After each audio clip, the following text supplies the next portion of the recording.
Film की शुरुआत Aragon नान से होती है, जो एक छोटा शिकारी है और जंगल से निकलकर एक ऐसे इलाके में शिकार करने आया है जहां सरकार द्वारा किसी को भी जाने की अनुमति नहीं है। इसके पीछे का कारण किसी को नहीं पता था। उसे वहां कोई शिकार नहीं मिला, लेकिन उसे एक बड़ा नीला अंडा मिला जिसे उसने डरते डरते उठा लिया।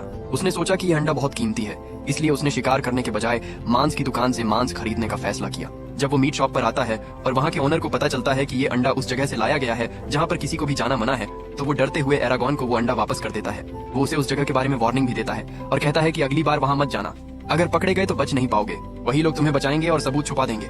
जब वह वहाँ से बाहर आता है तो देखता है कि राजा के कुछ सैनिक यहाँ के आम लोगों को परेशान करने में व्यस्त थे। ये अब यहाँ की रोजमर्रा की बात हो गई है। एरागॉन को बुरा लगता है, लेकिन वह अंकल के पास आ जाता है। उसके मॉम डैड ना होने की वजह से वो अपने अंकल और अपने कजिन के साथ ही रहता है। यहाँ पर ही वो उस अंडे को स्टोर रूम में छुपा देता है और फिर अपने कजिन के साथ एक वॉरियर बनने की प्रैक्टिस शुरू कर देता है। काफी देर तक ये लोग प्रैक्टिस करते रहते हैं और फिर इनके अंकल आकर इन्हें बाहर काम करने को कह देते हैं। वह जल्द ही इस छोटे से काम को छोड़कर शहर जाने वाला है, क्योंकि वह अपने जीवन में कुछ बड़ा करना चाहता है। ईरागोवन और उसके चाचा अपने बेटे को नहीं रोकते, लेकिन इसके बावजूद ईरागोवन और उसके चाचा का जीवन पूरी तरह रंगहीन हो जाता है। ये वही भाई और ईरागोन का दोस्त था। उसके जाने के बाद ईरागोन किसी भी काम में रुचि नहीं लेता।